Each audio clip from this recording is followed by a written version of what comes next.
Hi అండి, ఎలా ఉన్నారు? బాగున్నారా? ఇక్కడ నేను నోయిడాలో అయితే ఒకటి కొత్తది నోటీస్ చేశానండి, గ్యాస్ పైప్ లైన్. ఫస్ట్ అయితే నేను నోయిడా రాకముందు అయితే చాలా భయపడిపోయాను. 3-4 మంత్స్ ఉన్నా కూడా మనకైతే గ్యాస్ సిలిండర్ కావాలి కదా, గ్యాస్ ఎలా మేనేజ్ చేయాలో ఏమో అని చాలా భయపడిపోయాను. ఇంక ఇండక్షన్ స్టవ్ వాడదాంలే అనుకున్నా, అలవాట్లేదులే కానీ మరి ఏం చేస్తాం సిలిండర్ లేనప్పుడు అనుకున్నా. కానీ ఇక్కడికి వచ్చాకైతే చాలా హ్యాపీ అనిపించింది.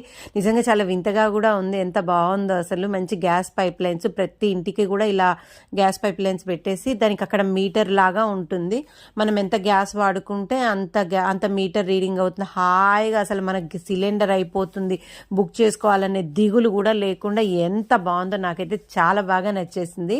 ఇంకా మనకి ఐరన్ రాడ్స్ లాగా ఉంటున్నాయి అనమాట, మొత్తం గొట్టాలు దాంట్లో నుంచి ఇంట్లోకి పెట్టేస్తారు. ఆన్ ఆఫ్ స్విచ్ కూడా మనకి లోపలే ఉంటుంది.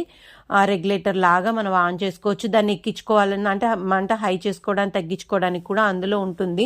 చాలా అంటే చాలా ఎక్కువగానే వస్తుంది మంచిగా. డైరెక్ట్ గ్యాస్ పొయ్యికి మనకి ఆ పైప్ని ఫిట్ చేసేసుకోవడమే. నాకైతే చాలా బాగా నచ్చింది. నా వీడియోస్ కనుక నచ్చితే నా ఛానల్ని సబ్స్క్రైబ్ చేయడం వల్ల మీకు